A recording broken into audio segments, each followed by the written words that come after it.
about you were talking about the neuroplasticity. Oh yeah, so neuroplasticity is basically just strengthening neural networks in your brain to like create stronger connections and make things more habitual, make things easier. Yeah. Okay.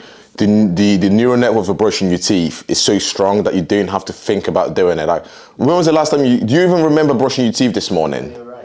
It happens so automatically and like without you thinking about it. Tying your shoelace, doing things like that is instinctive. So if you can repeat things over and over again, then all you're doing is just strengthening those pathways in your brain, and you're gonna be stacking it up because it's a compounding effect. So when I was saying about the if someone asks you how's your day, how are you doing, instead of saying, yeah, I'm all right, or I'm not too bad.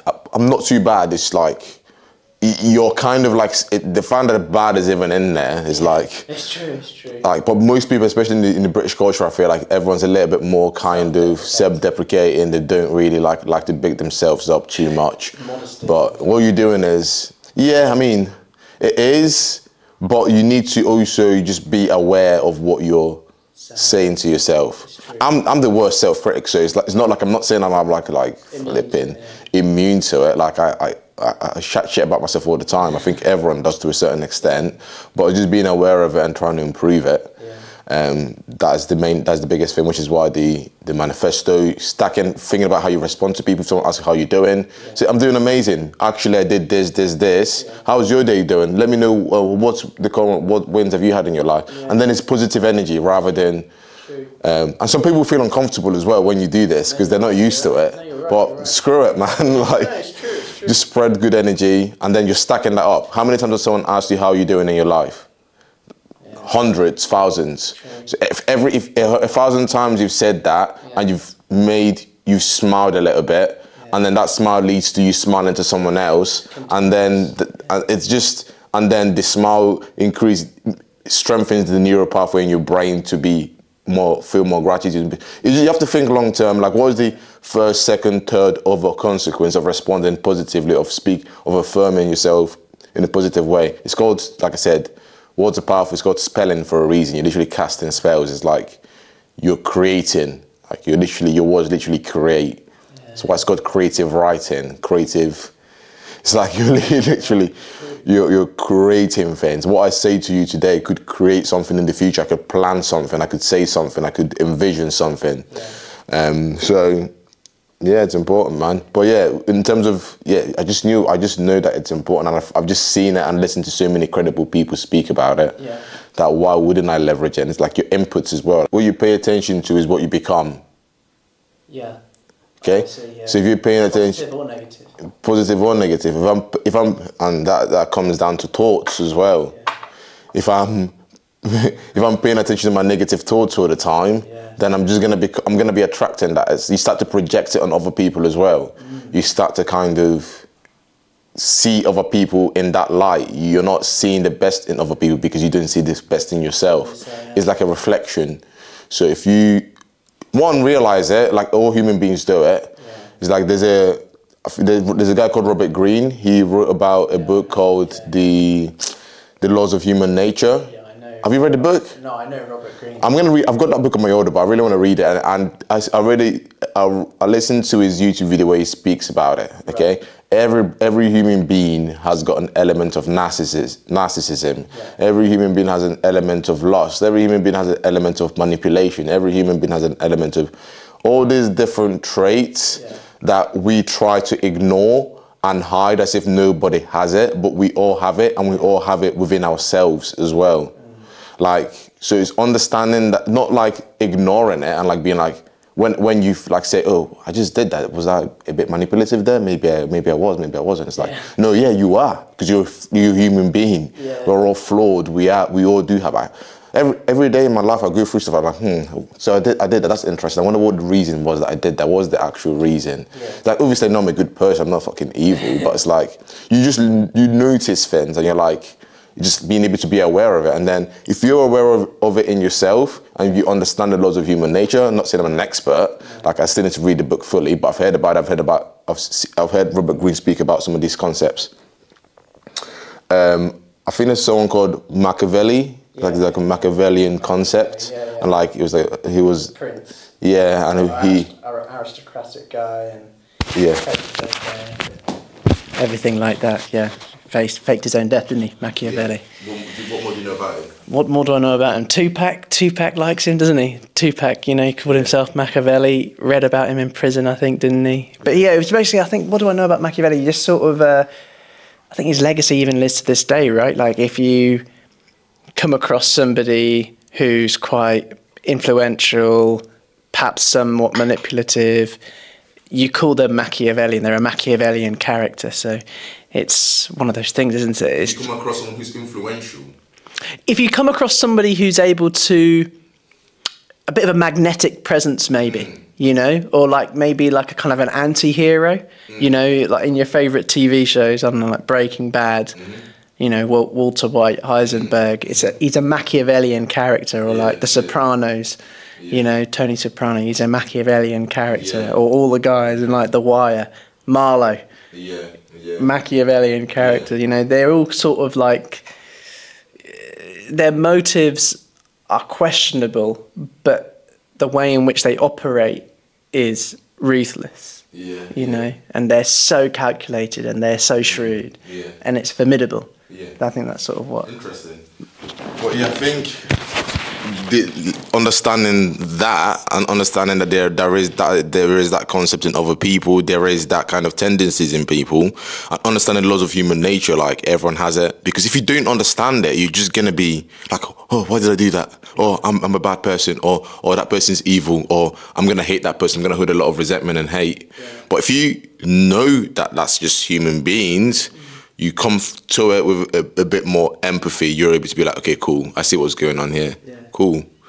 Or you're able to be devoid of, or you won't be deceived as easily, because you understand when someone has a bit more charisma and they've got a little bit more, they're a bit more manipulative. You can kind of see through it a little bit more. You see their tendencies, you see what they're bent towards, like what kind of tendencies are there. Some people are a little bit more charming.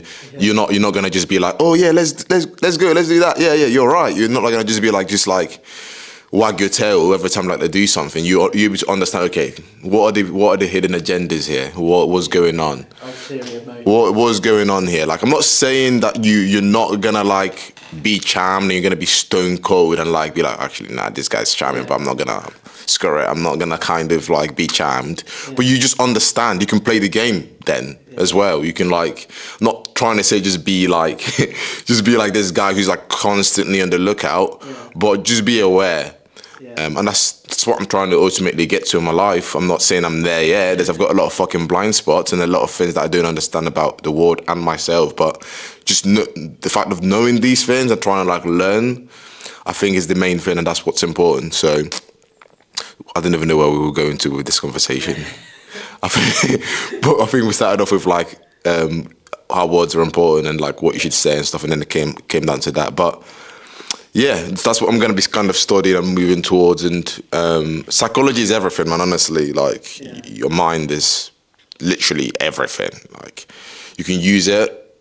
It can either be your best ally or your greatest enemy. So just try to make it your best ally, I guess.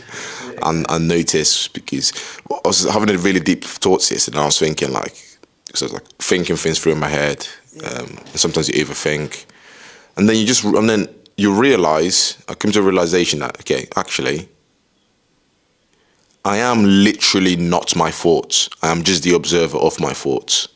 So I'm not what I choose to think in the next moment is not me. It's just a thought. Where the thoughts even come from? They're random. It's like you don't decide unless you're fully conscious and like you've got full control. Most people are daydreaming. They're sleepwalking. Like, how many people do you see in the street and you're like, hey, how you doing? And they're like dazed. You didn't even respond. So our thoughts are not us. We are the observers of our thoughts. Therefore, we are not the characters that we kind of think we are. Like, we're just the observer. So if you come to it from that perspective, you stop being attached to your emotions, because you realize that you're not them. You're not. It's just a chemical reaction that happens in your body based on sequences of events that happen in your life. But it's also knowing how to control your mind and your body. Yeah. Is knowing how to control your breathing, how to be present, how to have emotional control, because what you forget, your body and your nervous system remembers. Okay? Yeah. So like deep trauma, deep thoughts, what you forget. So what you forget, your voice and your body, your voice and your nervous system and your body remembers. Yeah. So like you can see, like maybe speaking to someone and you know that they're a little bit more insecure, or they've got like deep agendas or whatever. The inflections like it will betray them, or like what they say, or how they twitch, or their demeanor will betray. So it's like, but if you understand that everyone has fucking bullshit that goes on in their life, everyone's got things going on. If you can learn to be stoic enough to be present. And to kind of be like, okay, cool. I understand this. I'm gonna have control of my body. You can't change the mind with the mind. No. You have to change. It's like trying to outthink yourself out of a bad situation. It doesn't work. No. So you either have to move the body, okay, or breathe. Okay, try and be present rather than thinking. Oh, let me stop thinking about this. No, it's like don't think about pink elephants. It's like you're bang on. You're not gonna do it. So like you might as well just go for a run and then use the body to create a neurochemical reaction that makes you feel better, the endorphins. And then because of that, you start to think highly of yourself, you start to think about better thoughts, you physiologically start to release more dopamine, more serotonin, more noradrenaline in your system, where you are actually able to feel a little bit better. And then cool, you can use that momentum to do whatever else, rather than like, okay, let me just think, let me do this. Or even like talk therapy. Some people don't feel like that's good, like therapy, because it's like all you're doing is affirming the same biases. I feel I've got mixed feelings about it. I still need to really think about it more, because I'm like, if you're talking to someone who's not necessarily affirming, because you can kind of lay things out and kind of try and problem solve, because most people can't actually think about one point for longer than like 10 seconds.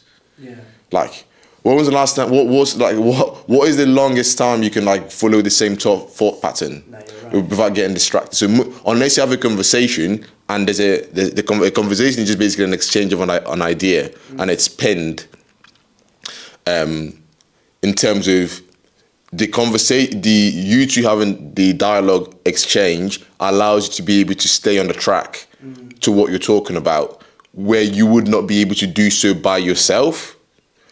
Because if you try to do it by yourself, you just get lost. You think about, oh, what's in the oven? Or let me think about something else. Or I've got this else to do. But with someone there, at least it's like a game. You can go back and forward. You can lead the conversation. It's an exchange. So it's easy to stay on track. That's why writing is important as well, because writing allows you to do that. Because you're putting it down on paper. You're chaining ideas together. Rather than just kind of having it in your brain. That's why writing down a list of things, or if you're worried, just write down your worry, and then you've dumped it there, rather than overthinking it in your head and like having loose ends. Do you have a diary? I've got a journal. Really? Okay. Yeah, that I used to plan stuff and kind of like plan the day before. Sometimes I put like what I'm grateful for. Do you put your emotion? Oh yeah, okay. So it's not just like. I write down just whatever, mate. Like what I'm grateful for, like what I'm thinking at the time. Sometimes I just write down how I'm feeling for the day. Really? I don't do it as regularly as I should, but I've started to have it back up again, and I've got a bit more time. I feel like it's very important. To track stuff. I'll be able to read some of this stuff back, like when I'm old, and be like, oh wow, this is what I was thinking there. I've created a system now. Yeah, look at what I'm cooking. But I've created a system now where every evening I'll literally write down. So how the days went, okay? 5 things that went well, 5 things that could have been better, and 5 things I'm grateful for. And then that's it. Then you constantly just it's your reflection. You're reflecting rather than just kind of wishing your way through life like, ooh, okay, not really knowing what's going on, like. Which is what most people are doing. It's like most people don't have a blueprint for their lives. I think me and my brother and a couple of friends were speaking about this the other day. You literally need to plan out your life. Like the next 5 months, this is what I need to be doing in the morning. This is what I need to be doing. This is what I want to achieve. To achieve this, these are the things that need to happen. For me to run a 5K, I need to start off with a 1K. I need to then move up to a 2K next week, and then I need to do a 4K. To be able to do this, I need to eat well. To be able to do this, I need to go to bed at this time. To be able to do this, I need to stretch out my ankles. To be able to do this, I need to be able to visualize how I can do this every day. You've literally got a map then. It's not just, you can, the most powerful people in the world, they planned out everything that they do. It's like very systematized, very kind of programmed in. I think I was watching someone on YouTube the other day, like a multi-millionaire business guy. I can't remember, I don't know the guy specifically, but he literally plans out everything, like within like the 5-10 minutes. It's like, wake up, brush my teeth, go for a walk, journal for 15 minutes. I'm not saying do that, because he's like, but he's doing it, and if he's got a sense of direction, he's building things. It's like, you eliminate, most of the time, the reason why people don't actually have peace of mind is because they've got decision fatigue. Right. Okay? There's too many things going on, they can't really align themselves, they can't make a decision. It's like, okay, do I do my bed? Do I eat? Do I do this? Do I do this? Do I do that? Blah, blah, blah, blah, blah, blah, blah, blah, blah. You've only got a limited amount of energy in a day. So, like, would you rather spend your energy deciding what you're going to wear? Yeah. Or would you spend it making a decision that's going to make you hundreds of thousands or 10K or whatever it may be? Or there's something that's a bit more productive? Yeah. I think we all know what the answer to that is. Yeah, but these days, people are like, oh, yeah, let me have a look at the wardrobe. Oh, I've got 10 things here. Let me just waste all my mental energy on this stupid kind of... That's why billionaires, they've literally got a T-shirt and like and blue jeans. Yeah. Have you thought about that? No, you're right. Did you ever think what the reason for that was? Yeah, just eliminate something else to think about. It just eliminates decision. It just eliminates something. Essentialism is essentially what it is. Yeah. Just like taking the essential and disregarding the rest. I need to get better at this myself, because I've got a lot of fucking bullshit I need to get rid of, but that's part of the plan in the next coming weeks. All right, let's get started, man. Cool.